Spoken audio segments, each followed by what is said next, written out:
যে জামাত এবং এনসিপি কি পয়েন্টে নির্বাচনের আগে তারা দাবিগুলো যাচ্ছে, এই দাবিগুলো বিএনপি কেন চাচ্ছে না? বিএনপি নির্বাচনটা বলছে যে এগুলো নির্বাচনের পরেও হতে পারে। ধন্যবাদ আপনাকে, যারা শুনছেন শুভেচ্ছা অভিনন্দন আমার সহালোচক বৃন্দকেও। বিএনপি জনগণের কল্যাণের রাজনীতি করে, বিএনপি জনগণের সঙ্গে বহুদিন সরকারে থাকার রাজনীতি করেছে, সরকারের বাইরে থাকা বিরোধী দলের রাজনীতি করেছে, এবং এখনও বিএনপি জনগণের সাথে এতটাই সংশ্লিষ্ট যে 1 ঘন্টার নোটিসে জনগণকে ওইভাবে বলতে হয় না। বিএনপির মানুষ নিজের খেয়ে ধানের শীষ এই কথাটাই বলে আসে, জয়েন করে। তাদের কিন্তু কারি কারি টাকা দিয়ে লোকজন আনতে হয় না, নিজে থেকেই অনেক লোক অটো চলে দাঁড়িয়ে যায়। আমি এই জন্যই বলছি এই কথাটা, যে কথাটা পরের, সেটা আমার আগে নিয়ে কথা বলে তো লাভ নাই। ধরেন সংস্কার অনেক দূর পর্যন্ত এগিয়েছে কিছুটা, অনেক দূর আরও এগুলো। একটা সরকার না হলে এই সংস্কার সফলতার মুখ দেখবে কিভাবে? কারণ বাংলাদেশের প্রেক্ষাপটে গণপরিষদ নির্বাচন সম্ভব না। যদি তাই হয় তাহলে কিভাবে এই এগুলো সংস্কারটা আপনার কিভাবে সফলতার মুখ দেখবে? যদি হা জয়যুক্ত হয়েছে, 3 বার না বলে পাস যদি না করে, তাহলে কিভাবে সম্ভব? তাহলে আমার কথা হচ্ছে, এটা হলো ধান নাই খ্যার পাড়ানো দিয়ে, ধান দিয়ে আমার সংসার চলবে না, জীবিকা নির্বাহ করবে না। এই জায়গায় যে কথাটা বলছে যে আমাদের ছোট ভাই, যে স্বাধীন বাংলার যে সূচনা, যেটার জন্য এই যে সংবিধান চেঞ্জ করে সূচনা করতে হবে, আমি মনে করি যে এটা একদমই ঠিক না। কোনো সংবিধানে বাজে কিছু লেখা থাকে না, সংবিধান পালন করার সমস্যা আমাদের। সংবিধান সঠিকভাবে পালন না করার জন্য স্বৈরাচারের জন্ম হয়।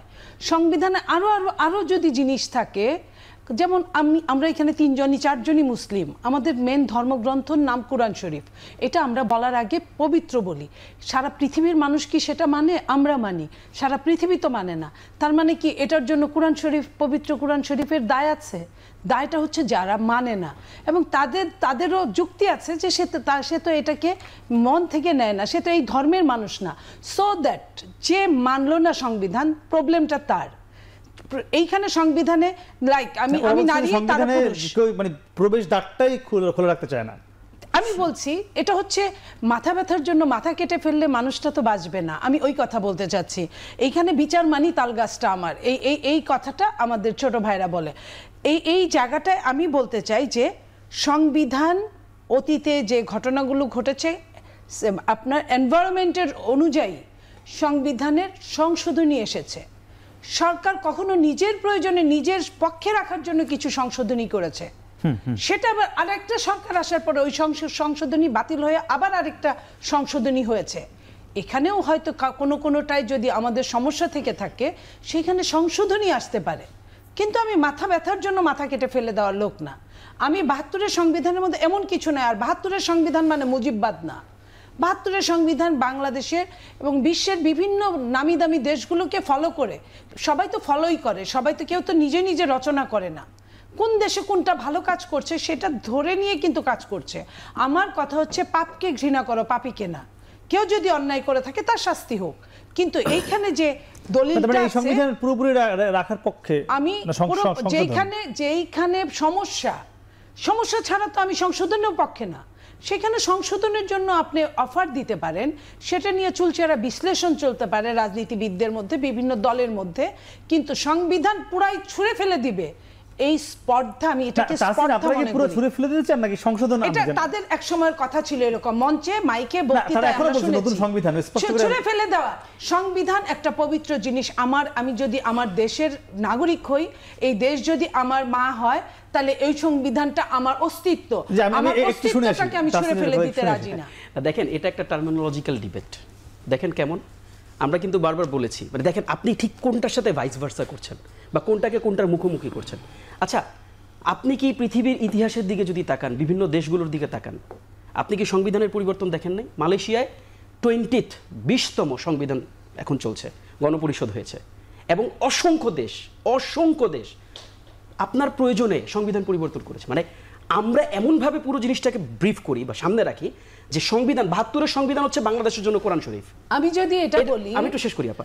72-এর সংবিধানকে আমরা প্লেস করার চেষ্টা করি যেটা একটা এমন একটা ব্যাপার, এটা বোধহয় ঐশী কোনো ব্যাপার যে এটাকে হাত দিলেই আমাদের বাঙালি তত্ত্ব মানে মানে ব্যাহত হবে। আমি এইখানে একটু ডিফার করতে চাই। আমি একটু শেষ করি, জাস্ট লাস্ট লাইনটা বলি। মানে এমন ভাবে আমরা এটাকে দেখার চেষ্টা করি, আচ্ছা সংবিধান যদি পরিবর্তন হয়, এটা রাকিব ভাই আপনার সুবিধার জন্যই তো হইতে হবে, আমার সুবিধার জন্যই তো হইতে হবে, আমার দেশের মানুষের সুবিধার জন্যই তো হবে। আর একটা ব্যাপার বলি, ধরেন এনসিপি বললো সংবিধানের 2, 3, 4, 5, 6 কেটে দেন, এনসিপি বললেই কি এটা হয়ে যাবে? অথবা বিএনপি বললো 5, 6, 7, 8, 9, 10 কেটে দেন, বিএনপি বললেই কি হয়ে যাবে? সংবিধান যখন নতুন করে লেখা হয়, এটাকে ফাইনালাইজ করা, এটাকে ভেটিং করা, এটাকে রিকগনাইজ করা, এটাকে রাষ্ট্রের জন্য দলিল হিসাবে আপনার ফিক্স করা, এটার প্রসেস কি? এটার প্রসেস গণভোট। আপনি নতুন সংবিধানকে ভয় পাচ্ছেন কেন? ভয় পাওয়ার তো কারণ নাই। যদি নতুন সংবিধানে কোনো প্রবলেম থাকে, মানুষ গণভোট দিয়ে এটাকে ছুড়ে ফেলে দিবে। আপনার আমার তো কষ্টের কিছু না। এখন দেখেন 72-এর সংবিধান, আমি যদি এটাকে একেবারে একটা দালিলিক একটা জায়গা থেকে, ঐশী কোনো জায়গা থেকে আমি বিবেচনা করতে চাই, এটা বাংলাদেশে, তাহলে তো আপনার প্রয়োজনে আপনি বাংলাদেশে আর কোনোদিন সংবিধান পরিবর্তন করবেন না। এই যে কন্টিনিউশনটা রেখে দিচ্ছেন, সংশোধনের পক্ষে। এখন দেখেন আমি আরেকটা কথা বলি রাকিব ভাই, ধরে নেই আপা আছেন, আপা অনেক সৎ, ধরে নিচ্ছি আপা অনেক সৎ, কালকে যে ভদ্রলোক আসবেন সংসদে বসবেন, যেভাবে করে হাসিনা সংবিধান সংশোধন করেছেন না, তাহলে সেই ভদ্রলোক ভদ্র মহিলা সে তার মতন করে এই সংবিধান সংশোধন করবে না, এটার গ্যারান্টি আপনি আমাকে দিতে পারেন? গ্যারান্টি আছে আপা? এটা তো আপা দিচ্ছে। আমি এই গ্যারান্টির আগে আমি আরেকটা কথা বলতে চাই। সংবিধানে তো লেখা আছে যে বন্দুকের নাল্লা দিয়ে ক্ষমতা নিলে তার কি শাস্তি হয়, তার শাস্তি মৃত্যুদণ্ড। এটা কি অতীতে হয়েছে? বন্দুকের নল দিয়ে কি এই দেশের ক্ষমতা আসে নাই? সংবিধান না মানা হচ্ছে সমস্যা। ব্রিটেনের সংবিধান 1000 বছরের অলিখিত সংবিধান, প্রথাগত সংবিধান, সেটা যদি চলতে পারে, মালয়েশিয়ার কথাটা এখানে ব্রিটেনের চেয়ে, আমরা কিন্তু একসময় কলোনিয়াই ছিলাম, সারা বিশ্ব কিন্তু ওই সংবিধানটাকে ফলো করেছে, এবং এখনো কিন্তু বাংলাদেশের অনেক কিছু 144 ধারা, তারপরে এই যে অ্যারেস্ট করার, এগুলা কিন্তু এখনো ওই সংবিধান। এই যে বড় বলছে যে মানে মানুষ চায় নাকি চায় না, এটা গণভোট হয়ে যাক, আমার কথা হচ্ছে এখানে গণভোটের জন্য যদি হয়ে থাকে, তাহলে তো আমি এখানে সংখ্যাগরিষ্ঠ, আমি যে দল সাপোর্ট করি, আমি যে দল ধারণ করি, সেই দল, তার অভিজ্ঞতা আছে রাষ্ট্র পরিচালনার, সেই দলের যে মানুষগুলো একটা থানায় আছে, অনেক দলের সমস্ত বাংলাদেশে নাই। সো আমি তো নিজেই এখানে প্রতিনিধিত্ব করছি, আমি আমার প্রতিনিধিত্ব থেকে বলছি, যদি এটাই হয় যে সংখ্যাগরিষ্ঠ, যদি গণতন্ত্র কি বলে, সংখ্যাগরিষ্ঠের কথা বলে, তাহলে এইখানে ভোটাভুটি হয়ে যাক। দলগুলোর মধ্যে যেগুলোর সনদ আছে, রেজিস্ট্রি আছে, যে দলগুলোর, তাদের একটা ভোটাভুটি হয়ে যাক, তারা বলুক কয়টা দল চায় আর কয়টা দল চায় না, সেটাও আমরা একটু দেখি। জনগণের ভোট নিতে সমস্যা কোথায়? এমন নয় যে কালকে যে যাদের কালকে উদ্ভব হলো তারা একটা কথা বললে চিন্তা করবো, এটা তো হতে পারে। সমাধান কি হবে? ভোটের তো সময় বেশি দিন নাই আর। না, আমার মনে হয় যেটা আমাদের ছোট ভাই তাহসান বলতে চেয়েছে, তার কথার তো যুক্তি আছে। যে আমার দলের অবস্থান হচ্ছে যে আমরা সংবিধান সংস্কার চাই, আমরা গণপরিষদ নির্বাচনের কথা আমরা বলি নাই, কিন্তু গণপরিষদ নির্বাচনের কথা, গণপরিষদ নির্বাচনের কথা যেটা এনসিপির পক্ষ থেকে বলা হচ্ছে, এটার যুক্তি আছে। যুক্তি হচ্ছে, আমি যদি ব্যক্তিগতভাবে বলি, যে তারা যেটি বলতে চায়, গতকালকে আমাদের সেমিনারে গিয়ে আক্তার যে কথাটা বলেছে, যে আওয়ামী লীগ তার নিজের প্রয়োজনে যেভাবে সংবিধানকে কাটছাট করতে করতে এমন একটা জায়গায় নিয়ে গিয়েছে, যাতে করে এখন সংবিধানটিকে আসলে এই অবস্থায় সংস্কার করার কিছু নেই, এটাকে পরিবর্তন করতে হবে, এবং বর্তমান অবস্থার প্রেক্ষিতে জন আকাঙ্ক্ষা পূরণের জন্য তার কথার থিম হচ্ছে এটা, যে এটা গণপরিষদ নির্বাচন দিতে হবে এবং এর মাধ্যমে নতুন করে সংবিধান করতে হবে। এটা তাদের বক্তব্য। আমি মনে করি যে ব্যক্তিগতভাবে তাদের বক্তব্যের যৌক্তিকতা আছে। সংবিধানকে তো আওয়ামী লীগ তাদের দলীয় প্রয়োজনে কাজে লাগিয়েছে। যদি আপা এটা বলেন সংবিধান, 72-এর সংবিধান নিয়ে প্রশ্ন যতটুকু, তার চাইতে বেশি প্রশ্ন হচ্ছে রাজনৈতিক দলগুলো তাদের প্রয়োজন পূরণের জন্য, দলীয় স্বার্থ পূরণের জন্য, এবং দলকে ফ্যাসিস্ট হিসাবে গড়ে তোলার জন্য, 41 সাল পর্যন্ত ক্ষমতায় থাকার জন্য, যারা যখন ক্ষমতায় এসেছে নিজেদের পছন্দ মতো করে সংবিধান সংশোধন করেছে। না, কিন্তু 41 সাল পর্যন্ত সংবিধানের আলোকে থাকার কিন্তু সুযোগ ছিল না। আমি এখানে একটা লাইন বলতে চাই, জন্য দেশে আমি একটা লাইন যোগ করতে চাই। যদি সংবিধান চেঞ্জের প্রশ্ন আসে, আমার মনে হয় এই ডিবেটটা প্রত্যেকটা ধরে ধরে একদম কোন কোন ধারা ধরে ধরে এটা কেন থাকবে না আর এটা কেন থাকবে, এই ধরে ধরে আমরা হিসাব করলেই তো হয়। তাই এত চিন্তা না করে আমরা যদি ধারায় যাই, যেটা যেটা সমস্যা হবে, সব দলের মিলে সমস্যা হবে, সেটা সেটা নিয়ে চিন্তা করা যাক। তাহলে আগেই আমি কেন প্রথমেই বলবো যে না এটা আওয়ামী লীগ টাচ করেছে, আমার এটা টাচ করা যাবে না। আওয়ামী লীগ তাহলে যে চেয়ারে বসেছে সে চেয়ারে সরকারও বসতেছে, তাই না? তা ওই চেয়ারটার কি ব্যাপারে কিন্তু কেউ কিছু বলে না। সংবিধানটা বলে কিসের জন্য?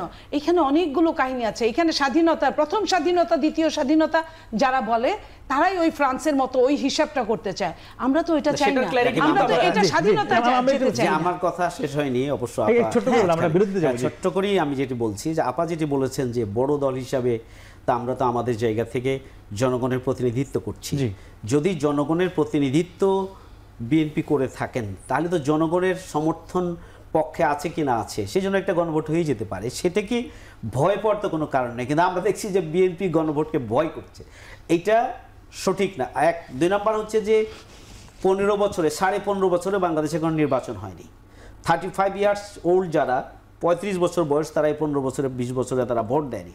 সুতরাং আগামী দিনে জাতীয় নির্বাচন অনুষ্ঠিত হলে আসলে নির্ধারিত হবে যে কোন দল বড় কোন দল ছোট, কার পক্ষে কতটা সমর্থন আছে বা নাই।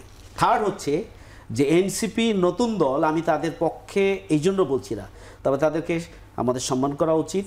ছোট্ট দল হলো তাদের নেতৃত্বেই নতুন বাংলাদেশ আমরা পেয়েছি। আমি যদি জানতে চাচ্ছিলাম যে আমরা প্রথম স্বাধীনতা বা দ্বিতীয় স্বাধীনতা নিয়ে কথা বলছিলাম, সম্প্রতি আমরা দেখেছি কিছু কথাই আসছে, সেখানে একটি ভোট ঠিক না, আসন ভাগাভাগি চলছে, এমন কিছু সংবাদও এসছে। যদিও আপনারা প্রতিবাদ লিপিও দিয়েছেন, আমরা সেটা নিয়ে রেখেছি। কিন্তু আসলে কি ভিতরে ভিতরে এই যে 3টি দল আপনারা বসে আছেন, বিএনপি, জামাত, এনসিপি, কোনো কি ভিতরে ভিতরে ভাগাভাগি হচ্ছে? আবারও কি জনগণ সেই মানে জনগণকে বোকা বানাবেন কিনা আপনারা ভাগাভাগির মধ্য দিয়ে? জি, আপনাকে ধন্যবাদ। আমার মনে হয় যে এটা তো কোন সাধারণ একটা ইকুয়েশন হিসাব করলে বোঝা যায় যে আগামী দিনের নির্বাচনে বিএনপি এবং জামাতের মধ্যে আসন ভাগাভাগির মতো কোনো আলোচনা হয় নাই, এটা তো পরিষ্কার। কারণ হচ্ছে এখন আগামী দিন নির্বাচনে জামাত ইসলামী সারা দেশে 300টি আসনের জন্য প্রার্থী ইতিমধ্যে নির্ধারণ করেছে। বিএনপি নিজের অবস্থান থেকেই তারা তাদের প্রস্তুতি গ্রহণ করছে। এটা কোন কারণে পত্রিকা এই ধরনের একটা নিউজ করলো সে বিষয়ে জামাত ইসলামীর পক্ষ থেকে আমরা প্রতিবাদ দিয়েছি। আমাদের সাথে আসন নিয়ে কোনো আলোচনা বিএনপির সাথে আমাদের নেই। আমরা দীর্ঘদিন একসাথে ছিলাম, আমরা সবাই ঐক্যবদ্ধভাবেই দেশ গড়তে চাই। আমাদের সাথে পারস্পরিক রিলেশন যেটি পলিটিক্যাল কালচারালি যেটি আমাদের সম্পর্ক হওয়া উচিত সেটি আমাদের সাথে আছে। আমরা সবাই নিজ নিজ অবস্থান থেকে দেশের উন্নয়ন এবং কল্যাণের জন্য কাজ করছি। বাট ওই নিউজটা অসত্য এবং মিথ্যা, সেই নিউজটার প্রতিবাদ। সেখানে আজকে আমরা যেখান থেকে শুরু করেছিলাম যে আজকে নির্বাচন কমিশন বলেছে যে এই সপ্তাহের মধ্যে নির্বাচনের রোডম্যাপ তারা ঘোষণা সম্ভবত করবে। এটির জন্য জামাত প্রস্তুত কিনা? জি, আমার মনে হয় যে আমরা তো বলেছি যে মধ্য ফেব্রুয়ারিতে ইলেকশনের ব্যাপারে নির্বাচন কমিশন এবং সরকার যেটি বলেছে সেটিকে আমরা স্বাগত জানিয়েছি। আমরা বলেছি শর্ত হিসাবে যে এই নির্বাচনের পূর্বে অবশ্যই বিচার হতে হবে দৃশ্যমান। আমরা বলেছি অবশ্যই সংস্কার হতে হবে। আমাদের খুবই দাবি যেটি আমরা বলে আসছি যে জুলাই সনদের আইনি ভিত্তি দিতে হবে, আমরা এটা বলে আসছি। যদি জুলাই নির্বাচনের আগে দিতে হবে, নির্বাচন অবশ্যই নির্বাচনের আগে, কারণ জুলাই সনদের আইনি ভিত্তি কে দেবে?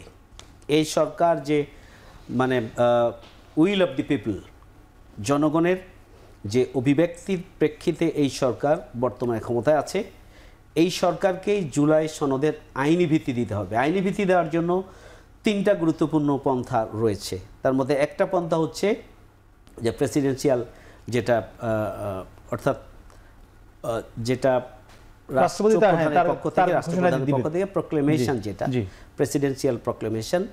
আর দ্বিতীয় পন্থা হচ্ছে যে রেফারেন্ডাম, আমরা গণভোট। আমরা বলেছি যে অন্তর্বর্তীকালীন সরকারকে অবশ্যই জুলাই সনদের আইনি ভিত্তি দিতে হবে, সাংবিধানিক ভিত্তি দিতে হবে, এবং এই জন্য এটা একটু থামা। এই যে গণভোট নিয়ে আমরা আলোচনা আগেও করলাম প্রথম দিকেও, এই মুহূর্তে বাংলাদেশের যে অবস্থা, বাংলাদেশের রাজনৈতিক অবস্থা, একটি গণভ্যুত্থান পরবর্তী অন্তর্বর্তী সরকার, এই মানে গণভোট দেওয়ার মতো কি পরিবেশ পরিস্থিতি আছে বাংলাদেশ? আপনার কাছে কি মনে হয় আসলে? যদি একটি বর্তমান অন্তর্বর্তীকালীন সরকার যদি গণভোট করতে না পারে, সেই সরকার জাতীয় নির্বাচন কিভাবে করার স্বপ্ন দেখে? আপনি বলুন, এটার উত্তর আপনি আমি দিন। এটা আপনার কাছ থেকে উত্তরে জানতে চাই। দেখেন, গণভোটটা তো করতে হয় সংসদের সে নিয়ে। সংসদ যে দেশে নাই, সে দেশে একটা অনির্বাচিত সরকার কিভাবে আপনার গণভোটের পরিবেশ সৃষ্টি করতে পারবে বা হুকুম জারি করতে পারবে? এটা তো একটা অন্তর্বর্তীকালীন সরকারের এই রাইটস আপা, এই সংবিধানে কি অন্তর্বর্তী সরকার ছিল? যেমন আপনি ধরেন, হ্যাঁ, অনেক কিছুই ছিল না, অনেক কিছুই ছিল না, কিন্তু তার কিছুটা আদল ছিল। যেমন তত্ত্বাবধায়কের রায়টা হয়েছে, সেই রায়টা কিন্তু তত্ত্বাবধায়ক আছে। এখন আপনার নামটা হয়তো চেঞ্জ করেছেন। আবার তত্ত্বাবধায়ক যদি বলেন, তাহলে আপনার ওই যে 90 দিন চলে গেছে, এখন কিন্তু এই সরকার কিন্তু অনেকটাই ইলিগ্যাল। আপনি যদি 106 ধারায় যদি আপনি যান, তাহলে ইলিগ্যাল। তো সেইখানে আপনি একটা সরকার বসে আছে, সেই ইলিগ্যালিটি নিয়ে জানি না ফিউচারে এটা নিয়ে কি হবে। বাট আপনি তো আইনও খুঁজেন, আবার বেআইনি কাজও করেন, দুইটা তো হতে পারে না। আপনি রাষ্ট্রপতিকে উৎখাত করতে চান, রাষ্ট্রপতি উৎখাত কিভাবে হবে? সংসদ নাই যে আপনি ইমপিচমেন্ট করবেন, আপনি স্পিকার নাই যে আপনার রাষ্ট্রপতির বদলে ওইখানে সে কোনো ল জারি করতে পারে। আপনার এরা সবাই পালিয়েছে, তো সেইখানে একজন রাষ্ট্রপতি, আপনি সেই রাষ্ট্রপতির হাতে শপথ নিয়েছেন। আপনি যদি বিপ্লবী সরকার হতেন, আপনি যদি কোনো শহীদের বাবা মায়ের হাত ধরে যদি আপনি শপথ নিতেন, আপনি যদি শহীদ মিনারে শপথ নিতেন, আপনি যদি বিশ্ববিদ্যালয় অপরাজয় বাংলায় পাদদেশে শপথ নিতেন, কিংবা আপনি যদি সাভারের স্মৃতিসৌধে শপথ নিতেন, কিংবা আপনি যদি রায়ের বাজারের বদ্ধভূমিতে শপথ নিতেন, অথবা মিরপুরের আপনার সে শপথ নিতেন, তাহলে একটা কথা ছিল। আপনি তো শপথ নিয়েছেন ওই আপনার রাষ্ট্রপ্রধানের কাছে, যিনি রাষ্ট্রপতি। হ্যাঁ, তাহলে আপনি তাকে আবার আপনি এখানে উৎখাত করতে চাইবেন, এটা তো এখন হবে না। কারণ আপনি বিচার মানবেন, আবারও বলছি তাল গাছটাও নিবেন, দুইটা তো হতে পারে না। আপনি গণপরিষদের ভোট নিবেন, কে আপনার এই ভোটটা দিবে? এই ভোট দেওয়ার অধিকার কার আছে? সংসদের বাইরে কেউ হতে পারে। দেখি কি বলে ওরা।